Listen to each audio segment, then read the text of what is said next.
Olá, o meu nome é Ruben Fernandes e isto é mais um episódio do Nisto Cremos, as grandes verdades da Bíblia. Neste 10º episódio temos o tema A Experiência da Salvação. O que é a experiência da salvação? Como obter esta experiência? Como viver esta experiência? Vão ser perguntas que vamos responder ao longo deste estudo. E durante breves minutos vamos tentar resumir algo que no fundo resume todo o Evangelho. Embarquem comigo nesta aventura, na experiência da salvação.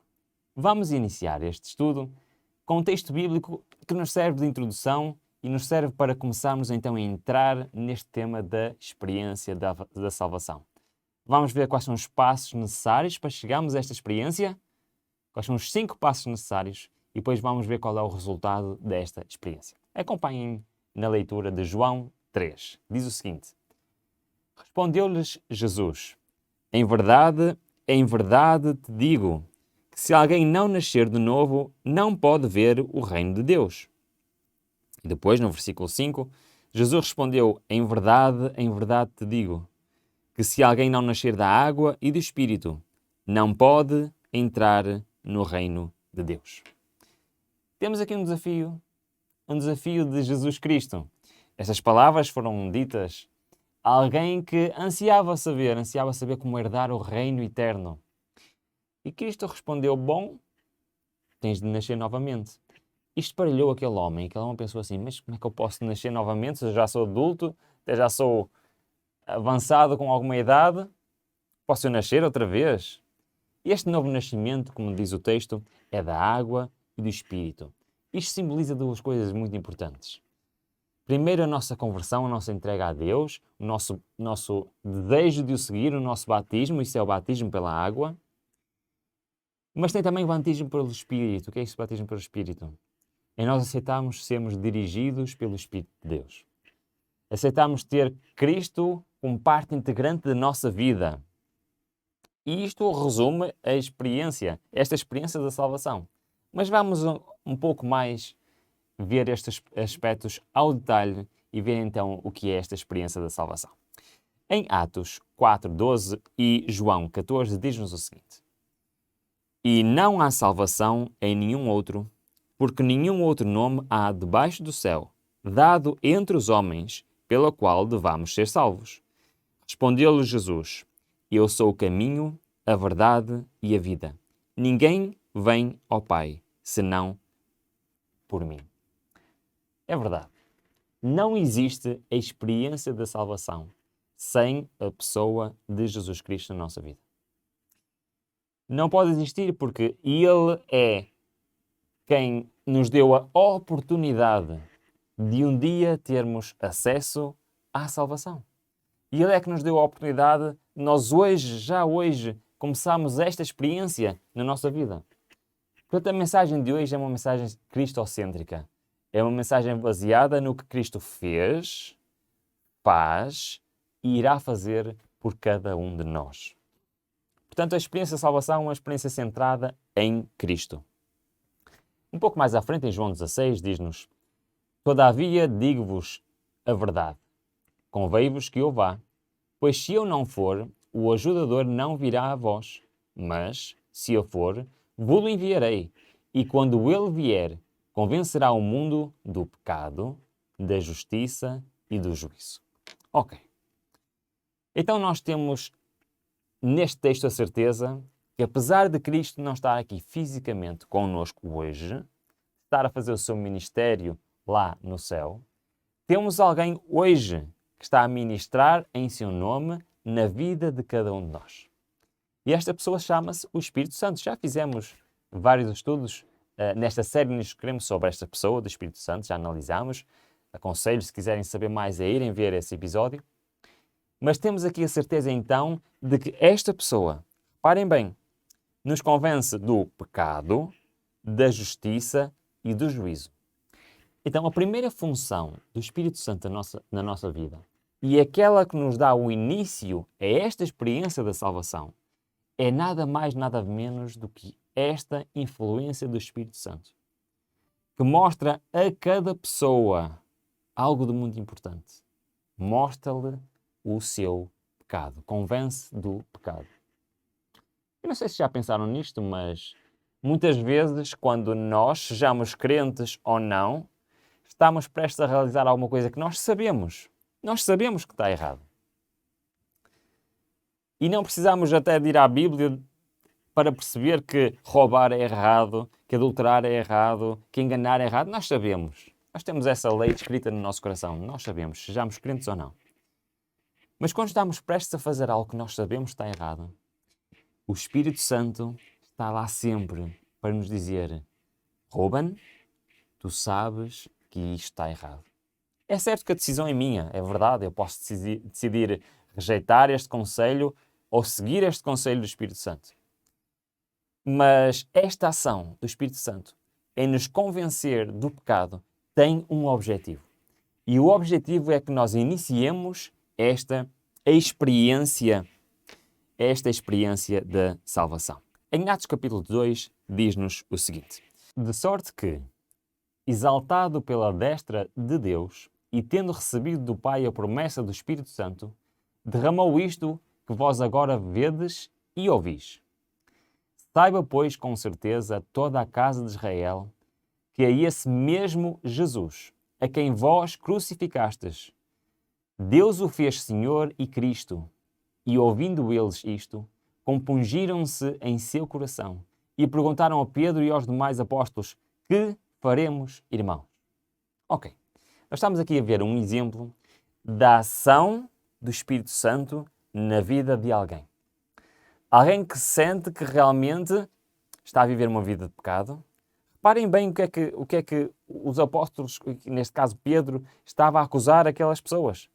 Estava a acusar daquelas pessoas de não só rejeitarem a Deus, mas de rejeitarem Deus, de terem crucificado a Cristo. Isto era uma mensagem bem forte. Estava a dizer que aqueles homens, basicamente, foram vocês que o crucificaram.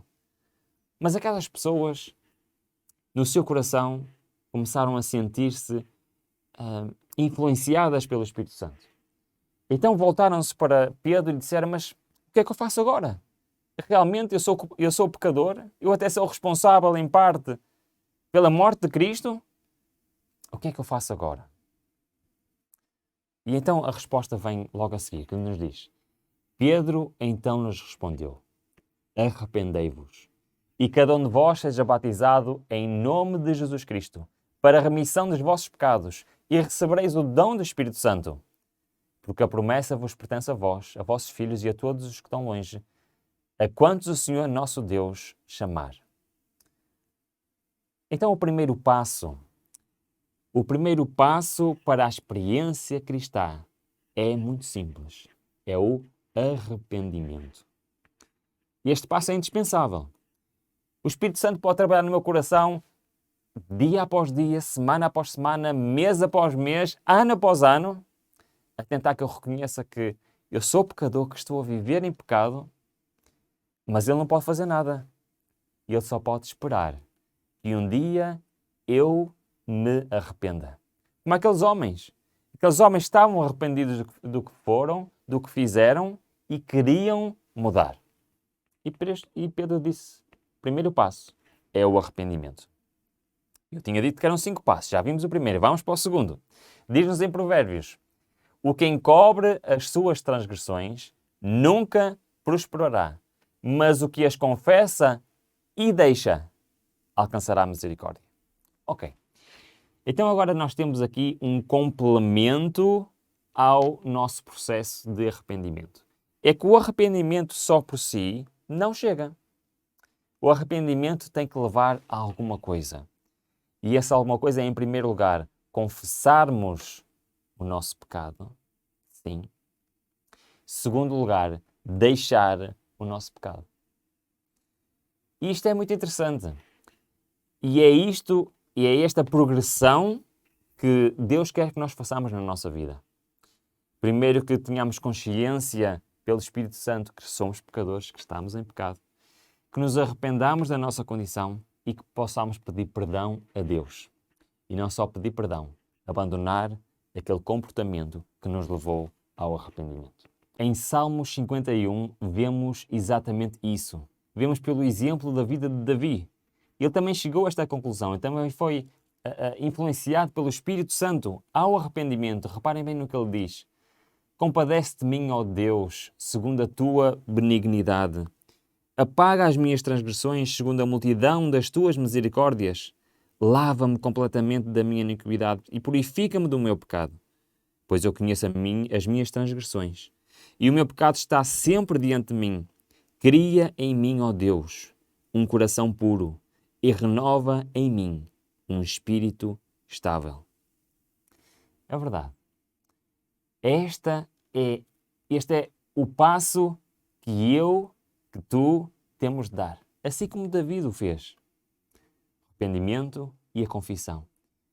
Reparem que David foi um homem ricamente abençoado por Deus. David foi um homem íntegro e segundo a vontade de Deus. Mas ele cometeu um pecado, um grande pecado. E ele nem estava bem consciente daquele pecado que tinha feito. Mas quando Deus enviou o seu mensageiro àquele homem para lhe mostrar o pecado que ele estava, e ele arrependeu-se sinceramente, verdadeiramente. E não só, ele confessou esse pecado a Deus. Em Romanos 2, para terminar então este segundo passo, diz-nos: e pensas tu, ó homem, que julgas os que praticam tais coisas e contudo, praticando-as também, que escaparás ao juízo de Deus? Ou desprezas tu as riquezas da sua benignidade e paciência e longanimidade, ignorando que a benignidade, ou se quiserem o amor de Deus, te conduz ao arrependimento? Este primeiro e segundo passo estão interligados. O segundo passo, então, já vimos que o primeiro é o arrependimento, o segundo é a confissão. Confissão esta que implica mudança, alteração na minha vida. Mas estes primeiros dois passos são o resultado da ação de Deus na nossa vida, do amor de Deus que nos leva ao arrependimento e que toca o nosso coração para a confissão. Mas depois vem algo a seguir.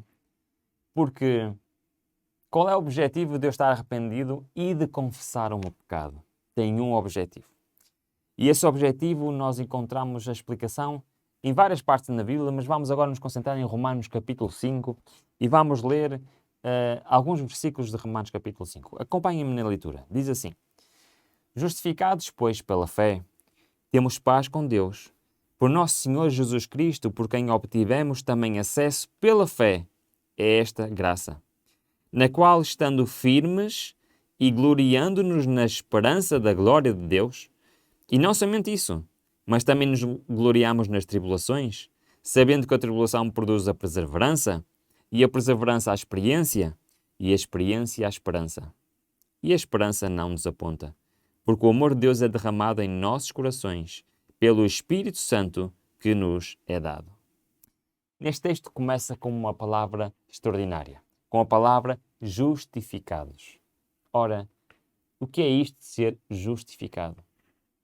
Justificado é aquilo que espera, aquele que se arrepende, que confessa e que está disposto a mudar o seu comportamento. É verdade. A justificação é exatamente isto. É um presente que Deus dá quando nós depositamos a nossa fé no perdão de Deus. Mas continua o texto no capítulo 6 ao capítulo 10 que nos diz: pois quando éramos fracos, a seu tempo, Cristo morreu pelos ímpios. É verdade. Cristo morreu pelos pecadores. Cristo morreu por cada um de nós.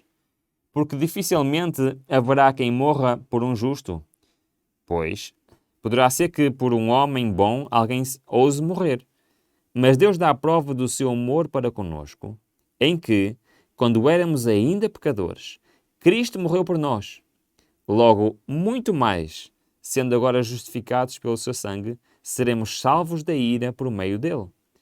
Porque se nós, quando éramos inimigos, fomos reconciliados com Deus pela morte de seu Filho, muito mais, estando já reconciliados, seremos salvos pela sua vida.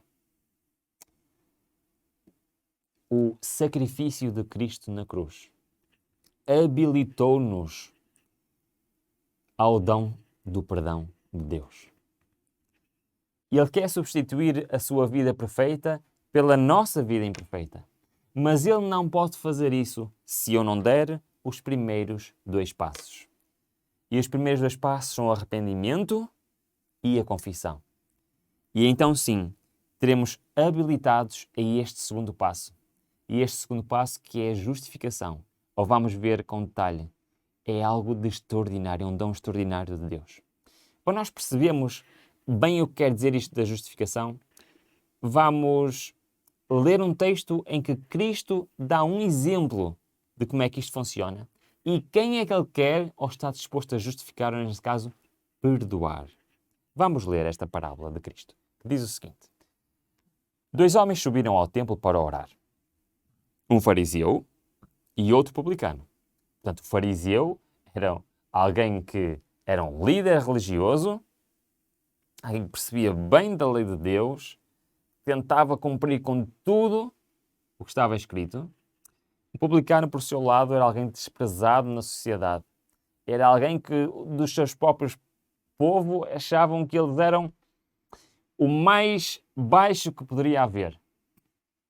E é muito interessante que eles têm comportamentos diferentes. Eles vão à sinagoga para orar, para rogar, para pedir, mas Deus olha para aqueles 2 homens de maneira totalmente diferente. Vamos continuar a ler o texto que diz: o fariseu de pé assim orava consigo mesmo: ó Deus, graças te dou que não sou como os demais homens, roubadores, injustos, adúlteros, nem ainda com este publicano.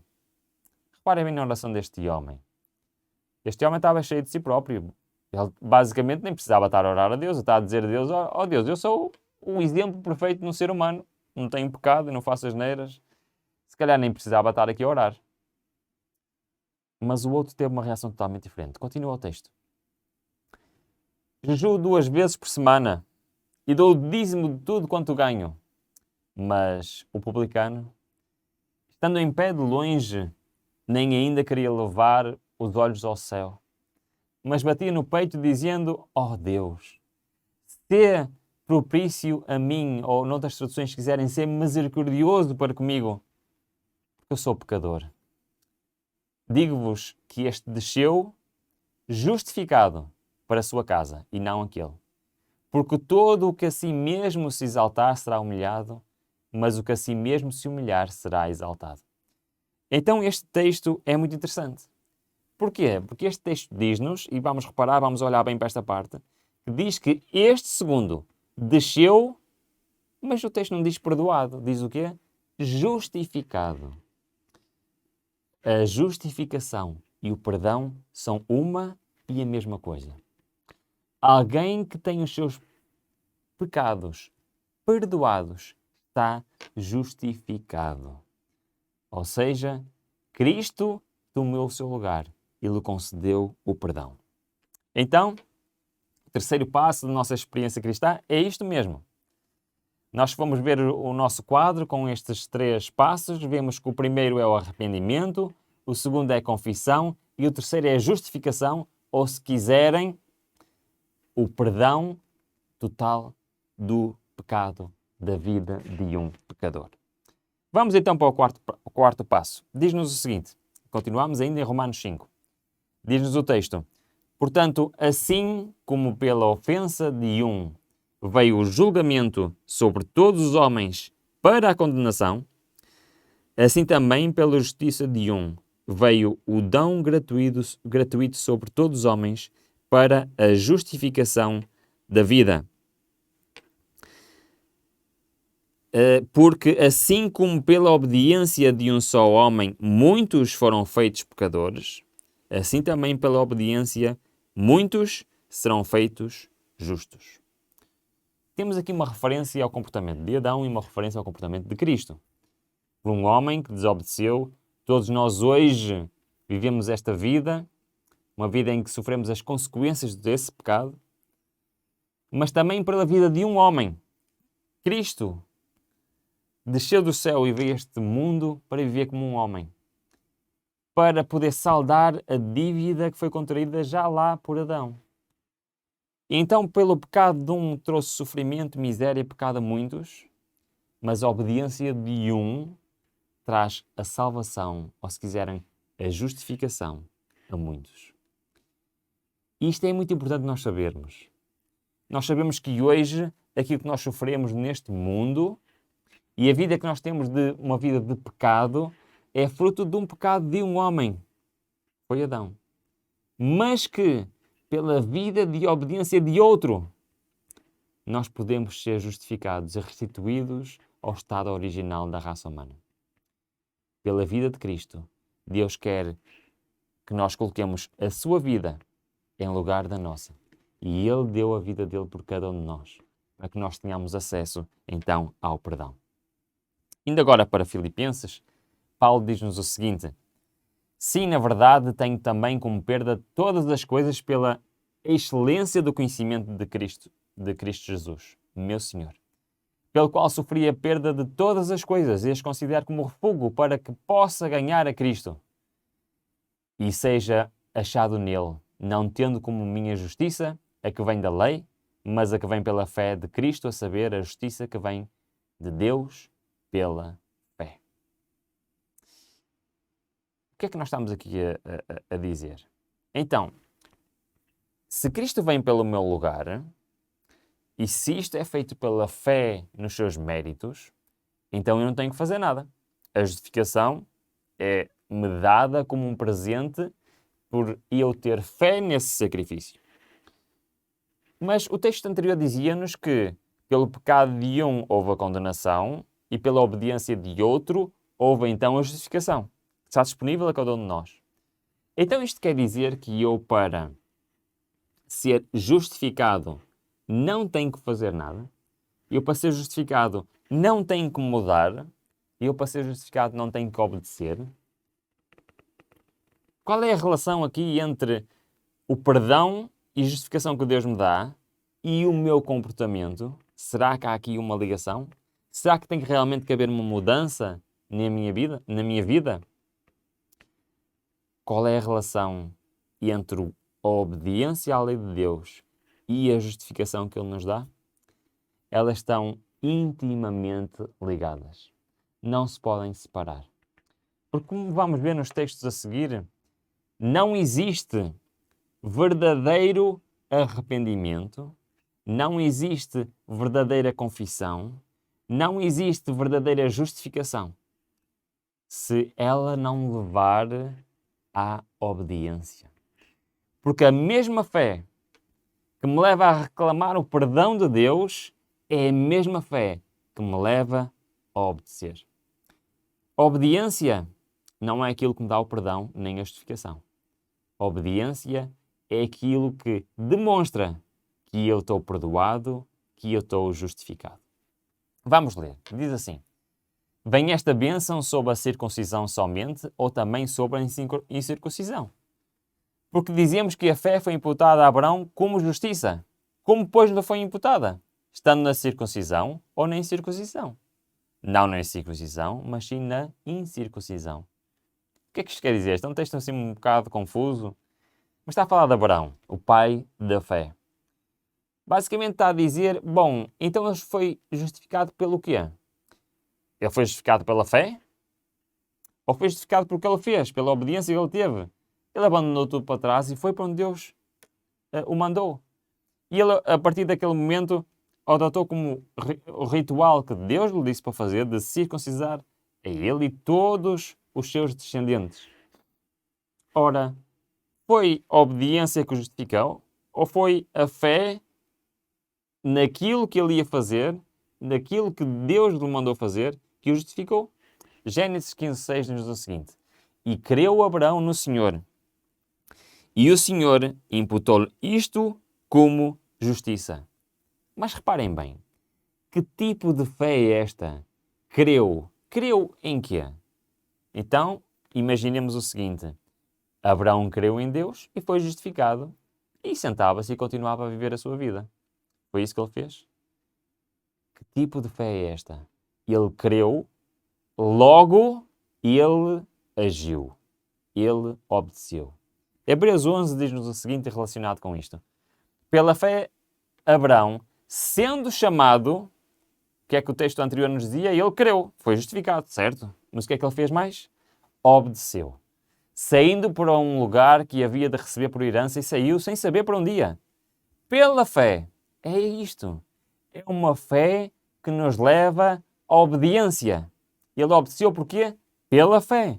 Peregrinou na terra da promessa, como uma terra alheia, habitando em tendas com Isaque e Jacó, herdeiros com ele da mesma promessa, porque esperava a cidade que tem os fundamentos, da qual o arquiteto e edificador é Deus. Então Abraão creu e isto lhe foi imputado como justiça. Mas esta fé é uma fé que leva à obediência. E a vida de Abraão foi uma vida de obediência. E é esta fé que Deus quer que eu e tu tenhamos. Em Tiago, para concluirmos esta parte, diz: assim também a fé, se não tiver obras, é morta em si mesma.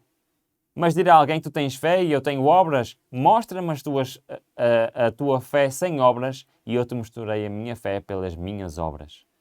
Crês tu que Deus é só um? Fazes bem. Os demónios também o creem e estremecem. Mas queres saber, ó homem vão, que a fé sem obras é estéril. Basicamente o que Tiago está aqui a querer dizer é que uma fé que não leva à obediência não é fé verdadeira. A fé que Deus pretende que nós tenhamos, esta fé que nos leva a sermos justificados pela fé, é automaticamente a mesma fé que, como Abraão, nos leva à obediência.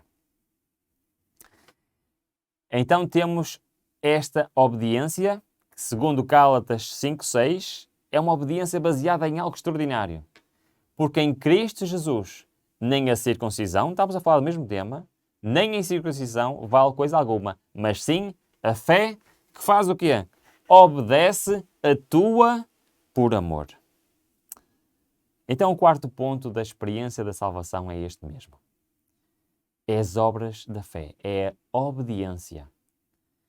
É uma fé que nos leva a obedecer ao Senhor, a cumprir com os seus requisitos, a cumprir com os seus mandamentos. É isto que Deus pretende de cada um de nós. Mas ainda temos um último passo para a experiência da salvação. Em Zacarias, dá-nos um exemplo extraordinário, antes de irmos para este último passo, dá-nos um exemplo extraordinário como é que isto funciona. É certo que isto é uma visão, é linguagem profética, mas vamos ver exatamente isto que nós acabamos de resumir nestes 4 passos, nesta visão de Zacarias. Diz-nos assim: ele me mostrou como o sumo sacerdote Josué, qual estava diante do anjo do Senhor, e Satanás estava à sua mão direita para lhe opor. Temos aqui o grande conflito, não é? Temos Josué, neste caso, o sacerdote, que estava diante do anjo, isto é uma visão profética, e Satanás está a fazer o seu serviço, que é acusar-nos. E ele é o acusador, é isso que quer dizer Satanás, o acusador. Continua o texto: mas o anjo do Senhor disse a Satanás: que o Senhor te repreenda, ó Satanás. Sim, o Senhor que escolheu Jerusalém te repreenda. Não é este um tição tirado do fogo? Ora, Josué, vestido de trajes sujos, estava em pé diante do anjo. Por isso temos Josué em pé diante do anjo. Josué está lá com os seus trajes sujos, de uma vida de pecado, de desobediência, de obras próprias. Mas Deus tinha um plano diferente para Josué e tem um plano diferente para cada um de nós. Reparem bem o que aconteceu nesta visão. Então, falando este, ordenou os que estavam diante dele, dizendo: tira destes trajes sujos. E a Josué disse: eis que tenho feito com que passe de ti a tua iniquidade e te vestirei de trajes festivos. Temos aqui Deus, simbolicamente a trocar a roupa a Josué. Isto é um símbolo da justificação, isto é um símbolo de perdão, está a perdoar a sua iniquidade. E termina o texto e diz: também disse eu, ponho-me sobre a cabeça uma mitra limpa. Puseram, pois, sobre a cabeça uma mitra limpa e vestiram-no, e o anjo do Senhor estava ali de pé. Continua o texto e ainda nos diz: e o anjo do Senhor protestou a Josué, dizendo: assim diz o Senhor dos Exércitos, se andares, reparem bem, estávamos a falar de justificação, perdão dos pecados, e agora qual é o passo seguinte? Para a vida de Josué, diz-nos o texto: assim diz o Senhor dos Exércitos, se andares nos meus caminhos E se observardes as minhas ordenanças, também tu julgarás a minha casa, e também guardarás os meus átrios, e te darei um lugar entre os que estão aqui. Isto é um símbolo dos 4 primeiros passos. Os 4 primeiros passos são o arrependimento, são a confissão. Podemos ver no quadro no ecrã, reparem, o arrependimento, a confissão, a justificação que nos deve levar à obediência. Mas falta-nos um último passo. Qual é este? Vamos explorar a Bíblia, vamos ver qual é este último passo que é muito importante também. É fundamental. 1 Coríntios diz-nos: e tais fostes alguns de vós. Fostes lavados, mas fostes santificados, mas fostes justificados em nome do Senhor Jesus Cristo e pelo Espírito do nosso Deus. É verdade. Este último passo chama-se a santificação. E a santificação é um desejo de Deus para cada um de nós. Também na carta aos Romanos, Paulo nos explica isto de uma forma extraordinária. Vamos ler. Diz-nos o seguinte: pelo qual recebemos a graça e o apostolado, por amor do seu nome, para o quê? Repara bem. Recebemos para quê? Para a obediência da fé entre todas as nações, entre as quais sois vós, também vós, chamados de Jesus Cristo. A todos que estáis em Roma, amados de Deus, chamados para continuares a ser o que eres. É o que diz o texto? Não. Chamados para serdes santos. Graça a vós e paz da parte de Deus, nosso Pai, e do Senhor Jesus Cristo. Tudo isto que vimos até aqui culmina com isto. Deus chamou-nos para sermos santificados, para nos tornarmos santos. É o desejo de Deus para cada um de nós. Em Tito 3,5 continua-nos o texto e diz: mas quando apareceu a bondade de Deus, sim, o amor de Deus, nosso Salvador, e o seu amor para com os homens, não em virtude de obras de justiça que nós houvéssemos feito, mas segundo a sua misericórdia, nos salvou, mediante o lavar da regeneração e renovação pelo Espírito Santo. Queria que olhássemos para este texto. E este texto fala-nos em duas coisas importantes: lavar da regeneração e renovação pelo Espírito Santo. Este lavar é o perdão. É aquilo que nós vimos. É o processo que nos leva à justificação, o arrependimento, a confissão e, finalmente, então, a justificação. Mas depois tem a outra parte, a renovação, ou seja, a transformação. E isto é, então, o processo da santificação. Então, vamos completar o nosso quadro e diz-nos, então, que o último passo é a santificação. Então, após nós entendermos como chegar à experiência de salvação, vamos ver rapidamente quais são os frutos desta experiência. E vamos começar isso lendo o texto que se encontra em Romanos 8, que nos diz: porque não recebeste o espírito de escravidão, para temerdes novamente, mas recebeste o espírito de adoção, pelo qual clamamos: Abba, Pai. O Espírito mesmo testifica com o nosso espírito que somos filhos de Deus. E se filhos, também herdeiros. Herdeiros de Deus e co-herdeiros em Cristo, se é certo que com Ele padecemos, para que também com Ele sejamos glorificados.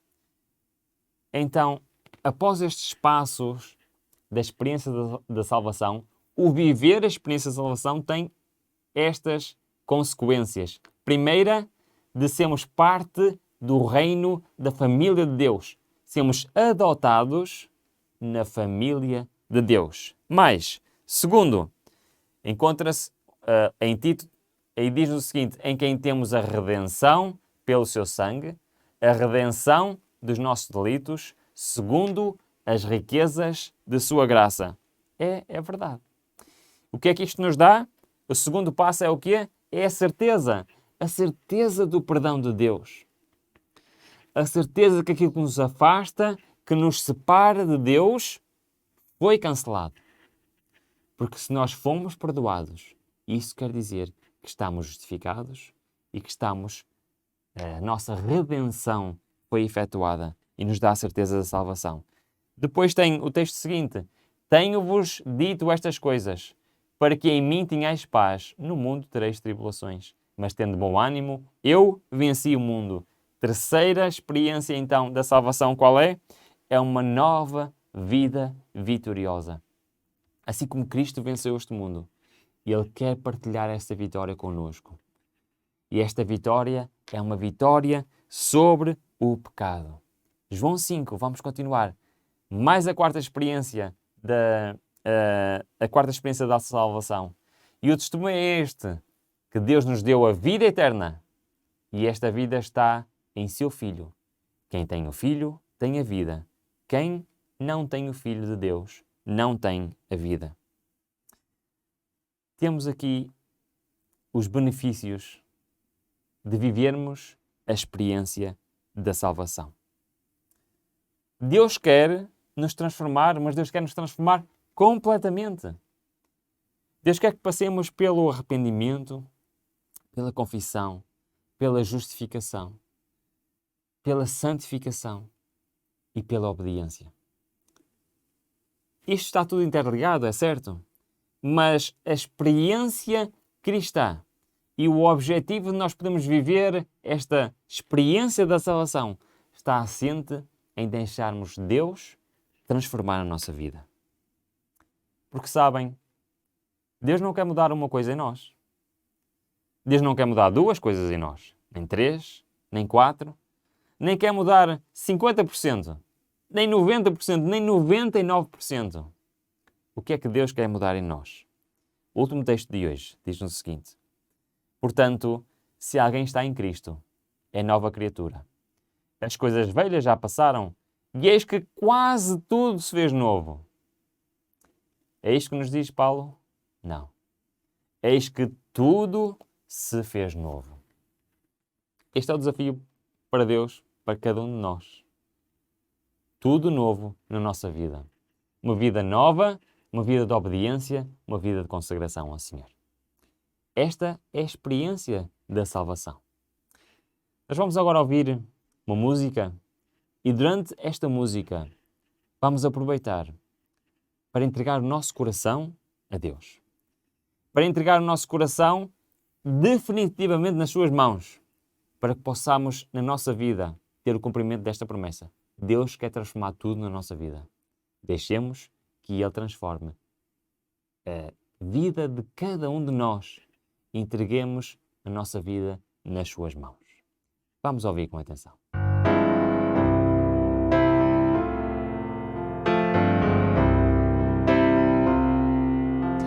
Jesus, Tu és a minha vida.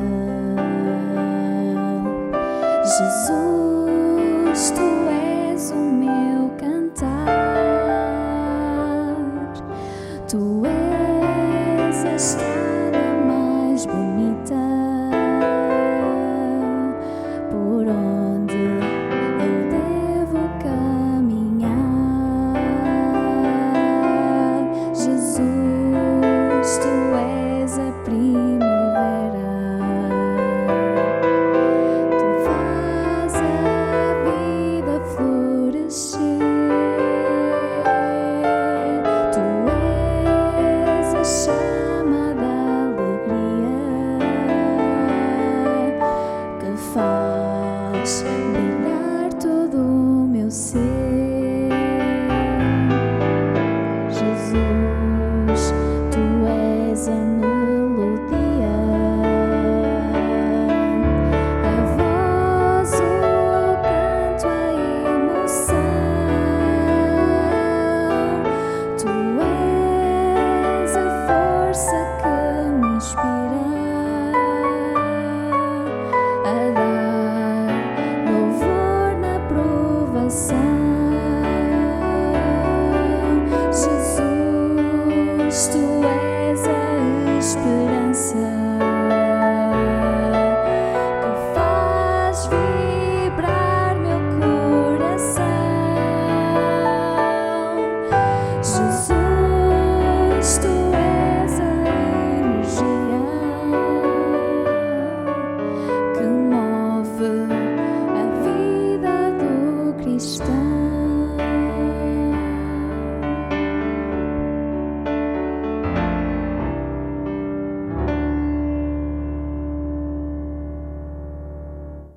Esta é a 10ª crença fundamental. A experiência da salvação. Vamos resumir tudo aquilo que vimos em 2 slides que nos mostram esta doutrina fundamental da experiência de salvação. Acompanhem-me nesta leitura. Em infinito amor e misericórdia, Deus fez com que Cristo, que não conheceu pecado, se tornasse pecado por nós, para que nele fôssemos feitos justiça de Deus.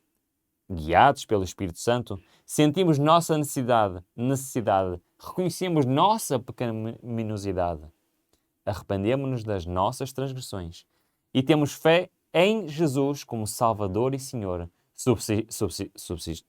substituto e exemplo. Essa fé salvadora advém do divino poder da palavra e é dom da graça de Deus.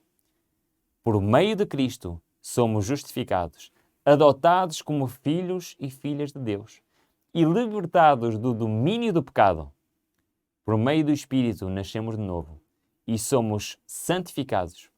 O Espírito renova nossa mente, escreve a lei de Deus, a lei de amor em nosso coração e recebemos o poder para levar uma vida santa.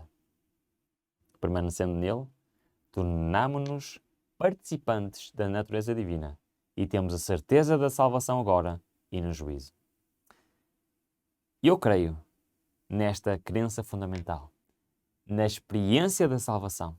E o meu desejo é vivê-la e o meu desejo é que cada um de nós possa realmente viver esta experiência da salvação. Este episódio terminou. O próximo episódio se aproxima. Lanço já o convite para assistirem ao próximo episódio, que vamos continuar neste sentido. Vamos ver o crescimento do cristão. Como é que deve ser então este desenvolvimento, quando devemos entregar a nossa vida nas mãos de Deus? Vai ser um tema muito interessante e, desde já, lanço o desafio a poderem continuar a acompanhar esta série de estudos das grandes verdades da Bíblia. O meu nome é Ruben Fernandes e me despeço desejando a todos vocês as maiores bênçãos de Deus.